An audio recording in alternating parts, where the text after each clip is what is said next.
Bwana asifiwe sana. Bwana asifiwe sana. Jana tulianza na ujumbe wa kuvunja au kufunguliwa vifungo. Yes. Niongezee nguvu sasa kidogo. Kufunguliwa nini? Vifungo mbalimbali ambavyo vimefunga maisha yetu. Na leo tutaendelea kidogo. Na kesho tutaendelea. Lakini ngeukie jirani yako kushoto na kulia, mwambie nimefurahi kukuona. Alafu mwambie kwa Kiingereza I love you. Wadada kwa wadada, wakaka kwa wakaka, mwambie I love you. Bro, I love you. Bwana asifiwe sana. Basi tuingie kwenye somo letu moja kwa moja ambalo tutakwenda kusoma leo kitabu cha Luka sura ya 8 mstari wa 29. Kufunguliwa vifungo mbalimbali katika maisha yetu. Luka sura ya 8 mstari ule wa 29. Kwa kuwa amemwamuru yule mwenye pepo mchafu amtoke mtu yule, maana amepagawa naye mara nyingi, hata alilindwa kifungoni na kufungwa minyororo na pingu, akavikata vile vifungo, akakimbizwa jangwani kwa nguvu za yule pepo. Bwana asifiwe sana. Biblia inatuelekeza Yesu alikutana na mtu ambaye alikuwa amefungwa na pepo. Amefungwa na pepo. Na hawa pepo walikuwa wanampeleka huyu mtu makaburini. Na alikuwa anafungwa vifungo mbalimbali. Na ukisoma vizuri Biblia inaeleza kwa umakini sana kwamba mtu huyu ambaye alikuwa amefungwa na pepo, lakini anasema pia pamoja na kufungwa na pepo, huyu mtu pia aliwekewa walinzi wamlinde ili asiweze kuchomoka kwenye kile kifungo ambacho alikuwa amefungwa. Nataka tukumbuke kabisa pointi yetu ni kufunguliwa au kutolewa kwenye vifungo mbalimbali. Na hili lazima tuifahamu sana kama Wakristo tuliokoka, kwamba kufunguliwa ni moja ya sehemu ya maisha ambayo Yesu anaitamani sana kwenye maisha ya Mkristo. Itikia amina kama unanielewa. Kama hujaelewa punga mikono. Kama umeelewa itikia amina. Amen. Huyo mtu alikuwa amefungwa na pepo. Na nasikiliza, kifungo chochote ambacho kimefunga maisha ya mtu, chanzo cha kifungo chake ni mapepo. Hakuna kifungo nje ya mapepo. Ndio maana unaweza kukuta kuna mtu anaishi lakini amefungwa ili asikamate pesa, na kweli anafanya kazi kwa juhudi, lakini pesa hawezi kukamata. Nini? Nyuma ya kila tatizo kuna roho inasimamia hilo tatizo. Sema amina iliyoshiba. Nyuma ya kila tatizo kuna roho inasimama. Sasa huyo mtu alikuwa mwanaume, alikuwa amefungwa, alikuwa ameshikiliwa na pepo, anakatakata miti, anaketi majangwani, lakini chanzo cha kuketi majangwani ni kwa sababu amefungwa na pepo. Na nisikilize, unaweza ukawa hapa, kuna roho zimekufunga, kuna roho zimekushikilia, kuna roho zimekukamata, lakini leo by power by fire hiyo roho lazima itakuachilia. Haijalishi ni roho ya familia, haijalishi ni roho ya ukoo, haijalishi ni roho ya ndugu, hata kama aliyekufunga anaisha fariki, leo tutakuchomoa katika jina la Yesu aliye hai. Sema amina iliyoshiba. Sema amina iliyoshiba. Bwana asifiwe sana. Bwana asifiwe. Usirizike kuishi kwenye vifungo. Nilisema jana na leo nitarudia, kuna watu wamefungwa wasipige hatua, kuna watu wamefungwa wasifanikiwe, kuna watu wamefungwa wasipate hela, lakini kwa upako wa madhabahu hii kila kifungo kitafungwa nacho lazima kita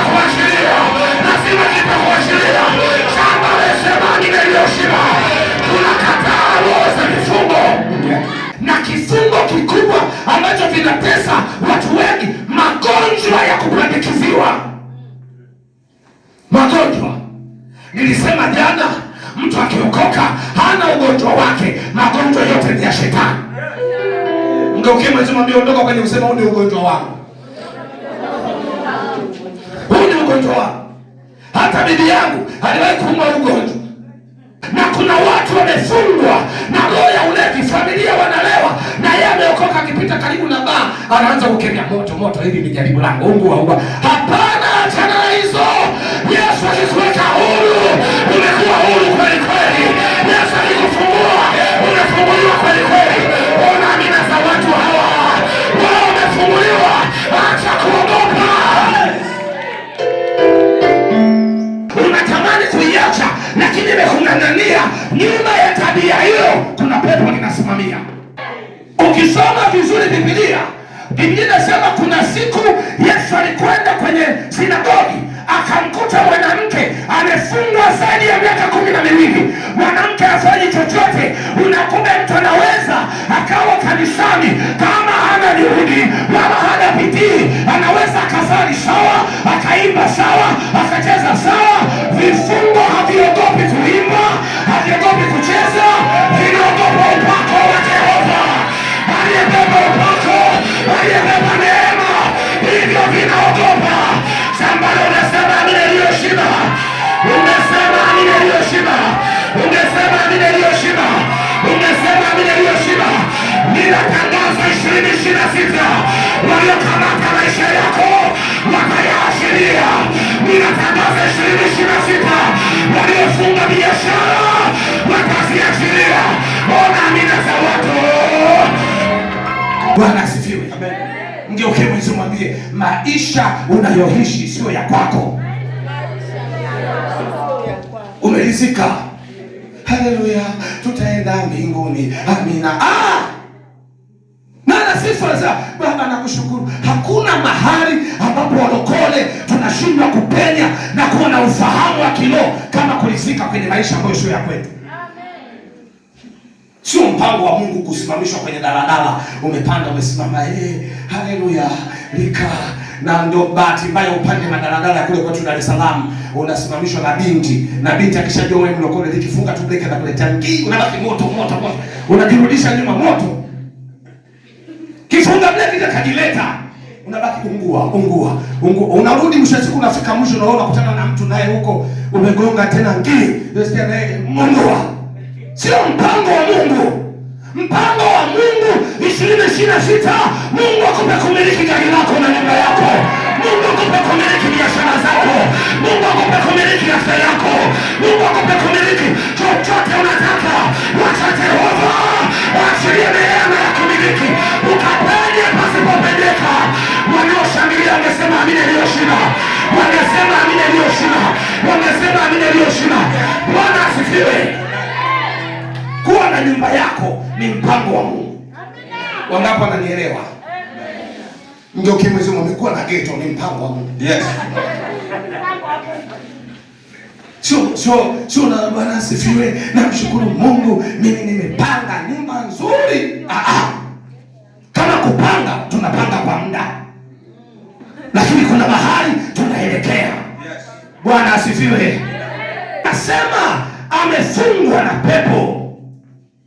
Na pepo ndio vyanzo vya vifungo vingi. Leo familia nyingi zinateseka, lakini vyanzo vya mateso yao ni vifungo katika ulimwengu wa roho. Yes. Hakuna anayetoboa kufika hata form 4. Wa kwanza kaka mkubwa alisoma la 7 akamaliza. Mdogo wake alipofika la 4D akamaliza. Anayemfuata alipofika la 2A akamaliza. Nilikutana na mama wa Kiha Kigoma, anatoa ushuhuda, nikashika kichwa. Wengine wote mama anatoa ushuhuda kwa ujasiri, anasema namshukuru Mungu. Watoto wangu wamesoma lakini hawakufikia huyu wa mwisho. Huyu wa mwisho amesoma darasa la juu. Kwa kweli watu wanajua labda amemaliza hata chuo kikuu. Darasa lenyewe alilosema watu wakazimia, wakafa, wakafufuka, wakazinduka. Yaani huyu ndio msomi wa ukoo, amemaliza la 7. Haleluya. msomi wa ukoo. Mimi nina kiu na shauku yangu moja, kwamba Mungu aliyekuokoa na kukuleta hapa mahali walipoishia ndugu zako, wewe hautaishia hapo na watoto wako. Hawataishia hapo, hawatakwamia hapo, hawatakomea hapo. Mahali walipoishia hatutaishia hapo. Inua mikono, sema sitaishia hapo. Mashia aliyosalia utakwenda zaidi ya wao walipoishia. Yes. Mwambie mwenzio, ndio mambo ya kiroho haya. Baba, walokole tunajua kunena kwa lugha, lakini hatujui kufunguliwa. Hapo nikisema tunene kwa lugha tutashindana. Rika parabaka patoramanda, lakini tukikusachi saa nyingine unakuta tajero mfukoni kopo. Hiyo kopo ni lugha ya kabila letu. Kwa kabila letu ameshaelewa kopo maana yake ni hamna. Sasa huyu mtu amefungwa na pepo wanasimamia hatima ya maisha yake, na ndio maana kuna watu wengi sawa tunampenda Mungu, lakini hatima zetu zinasimamiwa na nani? Vifungo. Ndio maana kufanikiwa ukiwa hujashughulikia vifungo utapambana sana, lakini utafika, ila utafika umechoka. Mimi nilikuwa naangalia historia yetu sisi walokole. Walokole wengi tunafanikiwa tukishakuwa wakubwa. Yaani mimi hapo unaona nitaruka sarakasi zangu zote, alafu unakuja kukuta naendesha V8 na miaka 89. Imebaki miwili tu parapanda endelee. Mpaka namuuliza bodi, kwa nini umechelewesha hivi? Endesha V8 unaendelea na ndege. Unatia pia unajifariji. Halo, mimi bado kijana wa Yesu ndiye, lakini namba inasoma parapanda Italia, parapanda. Namba inasoma.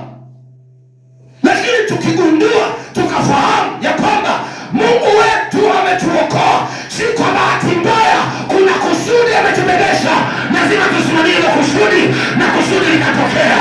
Hiyo ndio mpango wa Mungu, kutufungua na kutubariki. Mungu akubariki wewe unaitikia na kusema amina iliyoshiba. Mungu akubariki, akuinue. Mungu akupe hatima yako. Mungu akurejeshe afya. Mungu akupe neema. Mungu akustawishe. Mungu akupe kunawiri. Mungu akupe kila unachotaka. 2026 sema amina iliyoshiba. Vifungo, kufunguliwa vifungo kuna gharama. Amina. Si niko sahihi watumishi wa Bwana? Kuna gharama. Siku moja, sio tu siku moja, hata juzi baba askofu nimemwombea mtu, muujiza mkubwa umetendeka. Akanitumia tu message, baba na kumshukuru Mungu wako kiboko. Kidogo nimwambie kiboko ya wachawi au kwa nini? Nasema Mungu ametenda. Kaambia ametenda, sawa. Nikafikiri kwa akili zangu za kawaida, nikafikiri kwa kuwa Mungu ametenda na amemfungulia vifungo, anaweza akasema baba, nataka nitoe tafiti vitatu kwa ajili ya Mungu. Alafu huyo mlokole ambaye anasema baba yake wa mbinguni, fedha na dhahabu ni mali yake, anaingia kwa kumshukuru Mungu. Bwana asifiwe. Nimeona mkono wa Bwana. Ndio maana mimi kuna mikoa ikifika mwezi wa 12 sipendagi hata kualikwa kwenda kuhubiri, ni shida tu. Shuhuda nyingi mkononi, mtu anatoa shuhuda ya kulindwa toka Januari, mkononi kashika buku jelo. Haleluya. Namshukuru Bwana. Anaingia na nyimbo kwanza, nimeuona mkono wa Bwana, nimeuona. Mnaimbishwa mpaka jasho, mkononi na buku jelo. Namshukuru Mungu. Jina la Bwana libarikiwe. Mungu wa upendo, Mungu wa neema amenifungulia baraka. Kwa kweli nimemwona Bwana. Mkononi 1500. Jina la Bwana libarikiwe. Mungu akiona naona hawa watu wananitukana. Wakati wenzetu watu wa mabasi, watu wa waganga wa kienyeji, anapoingia mwaka mwingine anatoa mpaka kafara ya damu za watu. Na mashetani anamwambia safari hii utoboi, tunamtaka mtoto wako wa pili. Anatolewa, hakata